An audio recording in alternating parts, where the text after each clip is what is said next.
Well, and keeping in context of talking about decentralization, we're joined here now by Eric Lombrozo, a Bitcoin core developer and all-around hero of the Bitcoin ecosystem. So Eric, thank you for joining us here. And maybe just a quick introduction, who are you and what do you do? Yeah, so my name is Eric Lombrozo, and I've been working on the Bitcoin software development for several years now. And I initially started working on key management type stuff, wallets, and being able to do practical multi-sig. But then we had the last couple of years a lot of issues with forks and people trying to change protocol rules and things like that. And whereas the key management stuff is definitely important from an individual's perspective, if you want to secure your coins, these fork issues are really systemic. They have the potential to bring the whole network down. So it was a security vulnerability that I quickly became much more concerned about. I felt that the key management stuff, while it's still not very practical and user-friendly for most people, I still think that using multi-sig is still very, very difficult for a lot of people. I think I stumbled on a pretty good solution early on, and I think that it's there's a lot of stuff that could be done there with usability. I think that there's several projects I think that are working on that kind of stuff that I think there's definitely stuff to do there. But when I got more into the fork stuff, I realized that really there were more fundamental issues as far as like people's understanding of what Bitcoin actually solves, what kind of problems it's addressing, what its actual value proposition is, what its incentive structures are, whether they're stable or not, and those kinds of issues. And so I got more into the role of kind of like trying to educate people. I feel like there's a lot of very competent developers working on protocol stuff, and I feel very privileged to be able to have worked with these people. But I felt like really communications was a really serious issue. So I've been trying to focus a lot on that now, and so I think my focus has been kind of shifted a little bit more towards that. And I 100% agree that yes, protocol development is super important, but communicating the values and why this code is being developed is just as important. And I do remember your shows with Thomas here on the World Crypto Network, where there were long discussions about the user-activated soft fork and SegWit and why this was so important. And you were really the person that hammered it down and really gave me the understanding that why this is important and why we need or why we as the users have the power of taking control and ownership over the software. So what have you learned with the user-activated soft fork of who actually controls Bitcoin? So yeah, I think for sure I think there was a lot of misunderstanding as far as how Bitcoin actually works. People kind of read the white paper and interpreted it in a lot of different ways. I don't really see the white paper as like a Bible or like a religious document. It's I think it's a really brilliant idea that got fleshed out. We're still learning a lot about it, but in the end, I think what really matters is the incentive structure and whether it actually holds. If even if you interpret the white paper in some way and you try to use like some kind of originalist idea that it says like one CPU, one vote or whatever, if you misapply that, right, you're not going to get an incentive structure that's stable, that converges to something that actually works. So it's irrelevant, right? We've seen a lot of we've seen groups kind of form around these ideas and almost like cults, Satoshi cults, where it's just almost the form is there, but the substance has kind of been dropped. We've learned so much. I think that Satoshi himself didn't really understand how to modify the rules of the network. Initially, the network was really small. There weren't really the stakes were much smaller back then. And it was much easier to do this, right? Now I think that there's so much at stake that you can't really do this kind of stuff easily anymore. It really requires a lot of thinking as far as how we can actually change the protocol and to be decentralized. To really be something which we control, and which has no central point of failure. You cannot have any kind of like centralized deployment where it's like, okay, we're going to update the rules and like from now on, from this point on, we're going to do it like this. The best you can really do is provide software for people to be able to run, and if they want to run it, they can run it. And then you have the markets that basically are the ultimate arbiters of which fork is the one that people actually value, and that's back to the incentive structure. So it's not really the software project itself that sets the rules; it's the incentive structures, and the software that people use is just it's just serving those interests that people have in the incentive structures that already exist. And so I was going to say, what was the kind of most important factor for the community for deciding whether to go with the user-activated soft fork, from your perspective? Well, the one thing we should clear up is that the user-activated software concept actually, even it didn't go by that name. It had been applied before. It was used for BIP 17, and it had been used for whatever. I forget the BIP numbers. The P2SH BIP, whatever number that was. Sorry. Anyways, yeah. So I mean, it's been applied before, where basically a certain flag date is set, and it's like, okay, everyone should be enforcing this new rule, but they were soft forks. There had been one situation where some opcodes were actually added to Bitcoin that became no ops before they would basically fail the transaction. That would technically be a hard fork, except for the fact that nobody was actually using those opcodes and nobody cared about it, and it didn't have any effect on censorship resistance or anything like that. It was not really controversial. I think it would be much harder to do that now if there were active attackers trying to exploit that. But in any case, back in the Satoshi days, there wasn't really no clear upgrade mechanism, and then soft forks started to become more prevalent with the addition of stuff like check lock time verify, and then there was obviously SegWit was probably the one that got the most attention because it just got so politicized in the end, right? So I think that those kinds of mechanisms show that it is possible to upgrade the network as long as there is an economic interest to support that chain, and enough users are willing to actually stand up for that and support that and insist, demand that services actually apply those rules as well. I'm a little bit concerned of potential for abuse of mobs that could do this kind of stuff, but I think it's really hard to actually pull that off. I'm much more concerned about centralized entities saying, well, these are what the rules are going to be from now on. So once the user-activated soft fork actually, for SegWit was put out, the code was written. I still think it was kind of hard to convince people to actually run that, and I think a lot of people would have just rather kept Bitcoin the way it was, even though it didn't have the fixes that SegWit provided, like the malleability fix. Yeah. Even if it meant that it's less risk it was obviously less risk for the network to split or anything like that. But then once the SegWit 2x proposal, everything that happened with the consensus in 2017, the conference in New York, and I think that was really kind of like where the rallying cry came, where people kind of felt like they really didn't have much to lose. The network was going to split. It was pretty clear that some people had a different value proposition that they sought, and then it was just kind of like, okay, well, do you want this value proposition or this other value proposition? And I think the markets were pretty decisive in this, but I think it demonstrated for sure that users in the end are the ones that have the power to validate the network and to make sure that it follows the rules that they want. And SegWit adoption is 65% of? Oh, sorry, I'm like sorry. SegWit is adoption is 65%? Is it? Roughly 65% at the moment. Do you think that's low, or was that kind of in line with your expectation? Yeah, to be honest, I don't really care, because it's opt-in. It's one of the most beautiful things about it is it's opt-in. You don't have to use it if you don't want. If you have a wallet that exactly. Yeah. And so I'm encouraged by the fact that more people are using it, but I think that for some use cases, it offers a tremendous value. For other use cases, maybe it doesn't offer as much value, and people have a little bit of more of a lag to update, and maybe they have certain processes that they already have in place or certain software that they're using, and that's fine too. I mean, I think that people shouldn't be too quick to just jump on something new right away every single time. I think it's good for it to kind of be tested a little bit, and I think it has been tested pretty well. But obviously for second layer stuff, it's very critical. So as that comes more onto the market, I think that there will be more adoption. Awesome. And I do agree that with a non-contentious thing like the user-activated software for SegWit, yes, taking your time is quite useful. But we saw with the bug that was disclosed a couple of weeks ago, just before the Baltic Honey Badger conference, is that there can be bugs in the software that are fatal, that could inflate the Bitcoin money supply and at least crash a bunch of nodes. And then here we saw that there was the version 16.3 published, and of course, hopefully all of you did upgrade it right the night it was published. And now we have the version 17, which I'm already running on my phone, but I'm not yet running on my Raspberry Pi at home.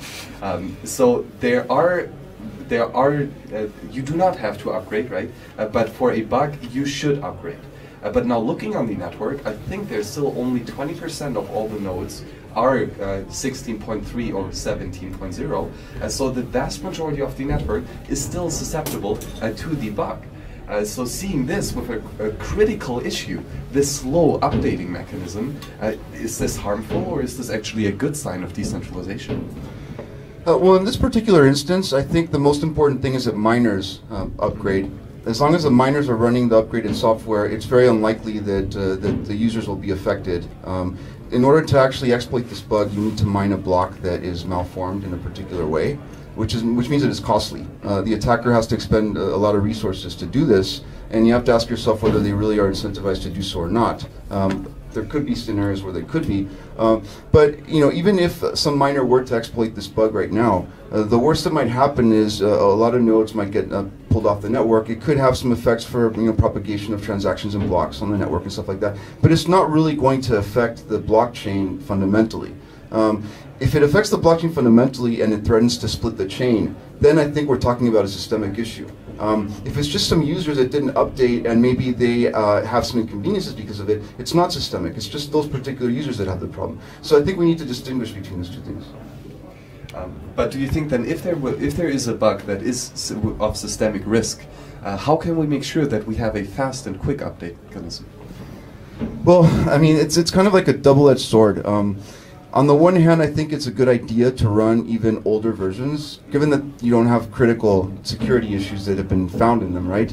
Because any new update could potentially have some security issue. It takes, we never know for sure. It's just the nature of software, right? And so, but at the same time, if there is a critical issue, then I think it is important to upgrade. So, I mean, if you're a business that's receiving coins, that accepts payments, or if you're a miner, then yes, definitely you should upgrade. If there is a security, security vulnerability, but it's important that you don't just upgrade to whatever someone tells you. It's different, for instance, like when you upgrade your phone software, right? That whatever provider, whatever the vendor you use, like you use, even if like the ISPs or the whatever, they install their own proprietary versions of distributions of software. It's like, oh, you need a software update. Yeah, I'm going to update. Well, you don't really know if there were some backdoors inserted in there or whatever, right? So if you're updating to something that actually has a lot of eyeballs on it and it's more likely that stuff like this would get caught, I think it's much safer. But at the same time, there's always a risk. Every single time that you update software, there's always a risk of introducing some new issue that you were not aware of. So I kind of encourage a conservative approach. But if there is a critical security vulnerability that affects your particular use of the network, then yeah, definitely you should look into updating. And you mentioned earlier about centralization and the impact on Bitcoin. What are your views on B Foundation? I don't really have too much right now. I think I think it's a good idea for. Let me back up. I think that could be taken out of context. I encourage people to create, to support efforts in protocol development and education in particular. I think it's important that there be resources available for that, for people that want to do that stuff. I think it's important for there to be more than one. And I think that as long as we have a lot of different entities that are doing this task, it's fine. I don't have a problem. I mean, if you want to have your own private company, organization, nonprofit organization, or whatever that wants to fund, wants to contribute to this kind of stuff, that's great. But I think that people should be able to choose whether they want to use you or someone else. Yeah. We have seen with Segwit that it was quite a fight until we got it activated, and eventually with the user-activated soft fork and a lot of memes, we made it happen. And hats. Right? And hats, yes. But there are more updates to come to Bitcoin, and especially talking about privacy and fungibility. One big aspect here are confidential transactions. So how do you think, could we upgrade the network to accept or to be compatible with confidential transactions? And do you think it's going to be as much of a struggle as Segwit or even more? I think right now there's a lot of fork fatigue in general. People are a little bit tired of these kinds of battles, and fortunately we were able to at least fix the malleability things, so we can get the second layer stuff in development. I think now that Lightning is actually in development and it's getting closer to production ready type products, I think there's a lot of companies that are working on stuff for that. We can relax a little bit, but the fungibility stuff is definitely a major concern.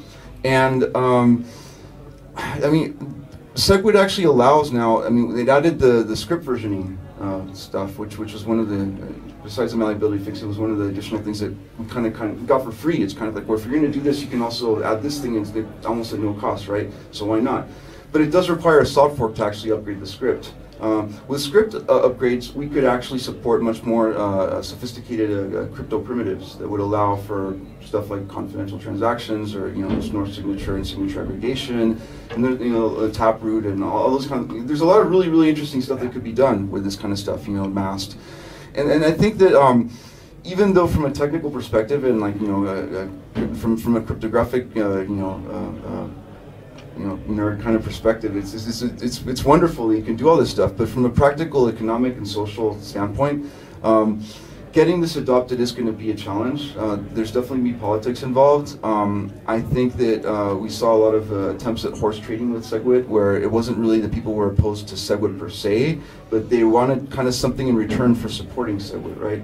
And this kind of stuff gets into these kinds of deals, I think, in private enterprise aren't really so much of a problem. But when it comes to a public blockchain with an open source protocol like this, I'm not too happy with these kinds of deals taking place, right? So I hope that we don't see as much of that kind of stuff. I hope that the whole issues with most of the contention with miners has kind of been already addressed, or if not addressed, at least brought out into the light with the split with BCH. I think that kind of brought a lot into the light of the interest that some miners had, but I would like to see more adoption of more fungibility stuff in Bitcoin.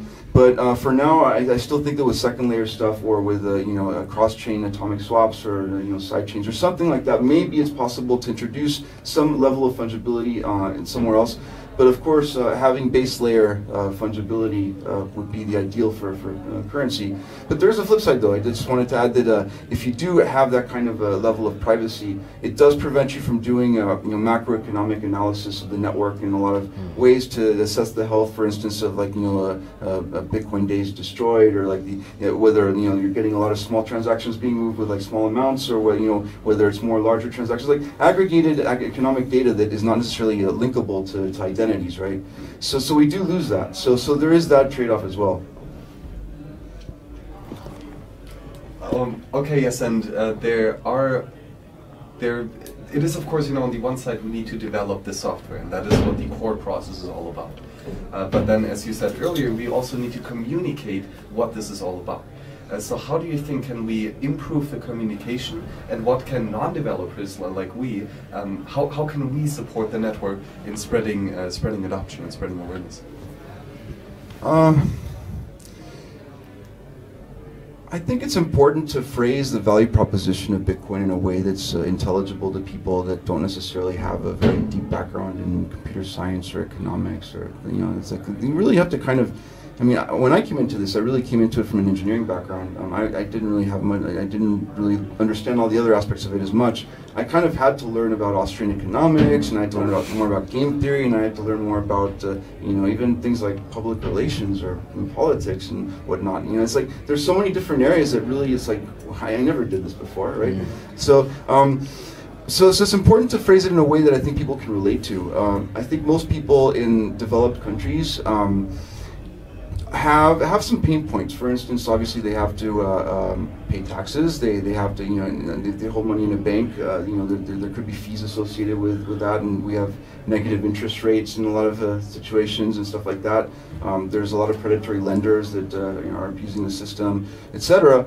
But I think that most people in the developed world don't really understand the value proposition too much, because they're just kind of used to using state-issued money, and they don't even question it. It's just kind of like that's what you use to buy stuff. You get a job, you get paid, and you buy stuff with it, and that's all your understanding of money. You don't need to know anything else about money, right? You pay your taxes and you're good. People really need to understand that there could be situations in the world where your financial transactions could be censored in ways that for political aims. So people think, well, yeah, we have free speech, we can publish whatever, but actually your financial transactions are more of a place where authorities might place pressure, because if they can pressure you financially, they can influence you in very, very significant ways.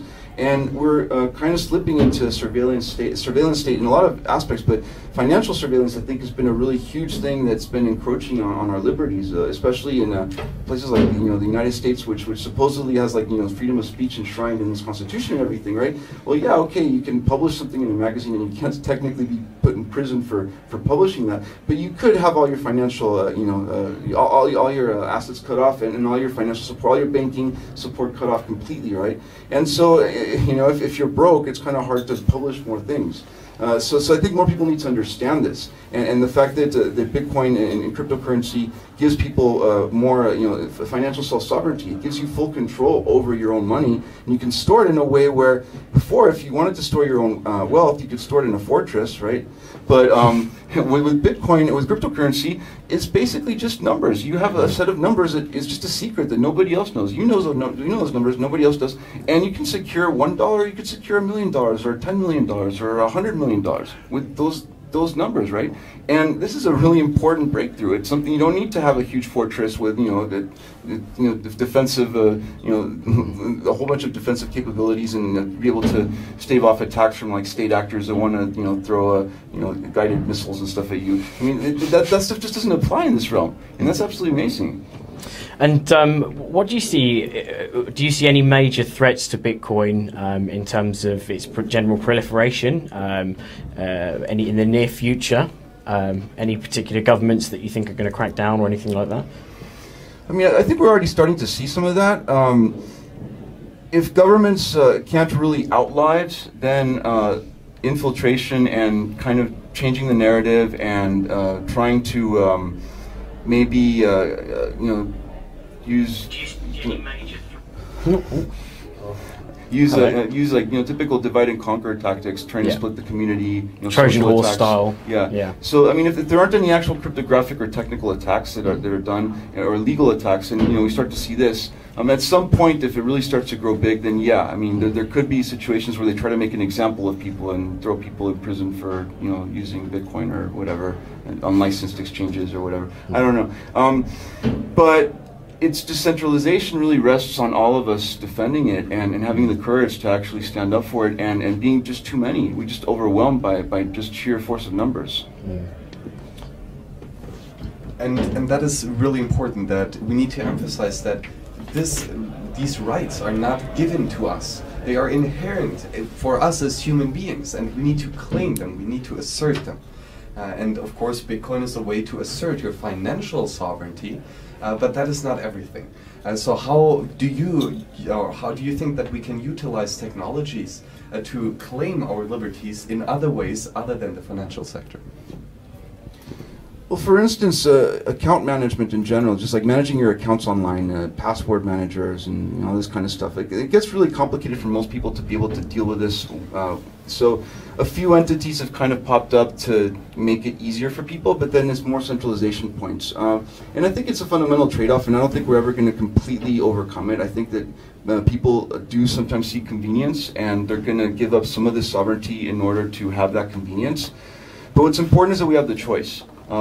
You can always build those kinds of services on top of a permissionless system where you can have self-sovereignty, but you cannot do it in the other way around. You cannot start with a system like the banking system we have now and have your financial sovereignty built on top of that, right? So as long as this is emphasized, that as long as at the base layer you have these rights.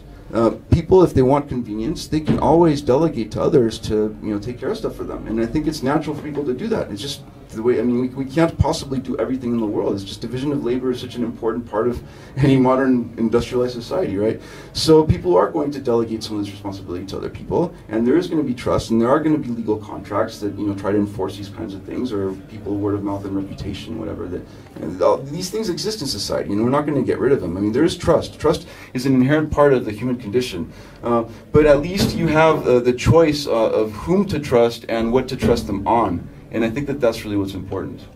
Yeah, and I think one of the best human attributes is altruism. It's people doing something for the right cause, just for the sake of it, rather than, well, I think also to get something back to a certain extent. But ultimately, it's for the right cause. I believe in Bitcoin. I believe that it's got a real good chance of and it is changing the kind of existing perceptions on the monetary system and how it's being run and governed. And so, I don't make any money from, no one pays me to do that, but I just want to let people know and talk about it and kind of spread the word. And I think that that's the best thing about Bitcoin is the community spirit that you see around the world, people contributing, writing code. They're not being not being paid for it, but they're getting that time preference payoff in making that kind of message spread and proliferate and benefiting it from it ultimately as well. So there was this bug, right, in the Bitcoin core system, and it was not critical, or it was not. How do you call it? It wasn't critical. But what is your confidence level that there will be another bug in the software that might take Bitcoin down completely? Well, there could be another bug that could disrupt the network and potentially take some of it down. I think that, for instance, we saw in 2013 that there was a fork, or there was a bug introduced because of the database library, which has some undocumented behavior, and some of the miners that mined on a chain that was supposed to be valid had to basically give up those rewards. There was a reorg, and eventually the network converged on another chain after that block was invalidated, and it is a financial hit for people that are mining on that chain, and something like that could happen again.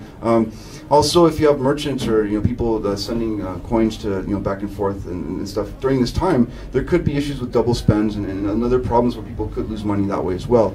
But it's a temporary thing. These are short-term problems. Whether there's a long-term problem or not, I think depends on the inherent fundamental incentives that exist that govern the network. It's really these decentralized incentives, people kind of acting out of their own interest, but also out of altruism, and it's kind of this interesting mix of that leads to this kind of behavior. Whether or not people are going to be willing to converge on something or not. Mm-hmm. And I think that in the case of 2013, we did see convergent interest. There was an interest to try to all converge back on one chain, even if some people had to sacrifice for it. In the future, I don't know if that's going to be the case. I mean, it's possible that there could be some bug that exists that that results in something where some people lose substantial amounts, and they don't want to give that up. And we saw that in Ethereum, for instance, with the DAO hack, right? Though that could be a systemic issue if there is enough people that actually go with that. Whether or not people can take the hit or not, or they're willing to take the hit, I don't know. I'm hoping that the incentives are strong enough that there'll be a solution that people are able to work on, and they will be able to converge back. Aside from bugs, do you think that quantum computing does pose a threat? So, I think quantum computing is fascinating and very interesting, and actually way back I was really intrigued by it and wanted to see it succeed quickly. Now I kind of think that the barriers are substantial, even though on a theoretical level it seems to make sense. On a practical level, it seems that the amount of energy required to be able to have enough qubits to build materials that are able to do stuff that's interesting might get to the point where it's just like that becomes a prohibitive factor. Even if you get a substantial increase, like exponential time increase in like breaking ECDSA or something like that, you might have an exponential cost increase in energy or some other resource that makes it cost prohibitive. But even then, I mean, there are quantum resistant schemes that exist. It would be possible to add those via soft fork into the script. They have some downsides, like for instance, the signature size would probably be substantially larger, validation time would be longer, etc. And there might be some other issues as well. I don't really see that too much of a threat to Bitcoin though right now, because I think that if there were to be cryptographic breaks based on quantum computers, we have much more serious problems on our hands. I think the entire, all of public key cryptography as we know it basically goes down. Like everything that people use right now for everything. So it's kind of like if a meteor is about to hit you, like do you really worry about whether your house is on fire, right? Yeah. Yeah. Very good point. So what are the projects that you're currently working on, and how can people support you maybe in those projects? I wish I would have prepared more for that one. I mean, you can you can follow me on Twitter. Eric Lombrozo, Eric_Lombrozo. I usually post stuff there regularly. You can contact me via email, eric@ericlombrozo.com. I tend to try to respond to everything, but I get a lot of stuff, so I might not respond. I don't have anything too formalized right now. After like the last couple of years, I'm still trying to find a model that I think works, and it's kind of difficult because when you start getting into these kinds of things, you start dealing with a lot of people that try to portray it in different ways, and it's just been really difficult to find the right message to combine with that kind of a message. I don't want to be like selling people on something that's like hey, give me money or something like that, and then also kind of like be trying to push like more fundamental education that's just basically just basic education that doesn't have any particular financial interest side to it, right? So, yeah. And what about in terms of, well, just generally supporting the cause? What can people out there do apart from just go and educate themselves? Well, definitely educate yourself. I mean, that's very important. But I think it's good to understand the value proposition, I think, and to be able to communicate that well to other people. And I've been trying to find a better way to fine-tune that message, to make it something that people can actually grasp, and to not to talk so much about censorship resistance. It's like it's something where I think terms like that I think are very like in this kind of a community people understand. Yeah, censorship resistance. But you go out to most you talk to most people about that, and they're not going to know what that means, right? Yeah. So yeah, we need to find the right message, I think, yeah, hopefully I'll have more to say on that soon. I don't really have anything public to announce on that, but I have been working on some stuff, and hopefully I'll have more to say on that soon. Awesome.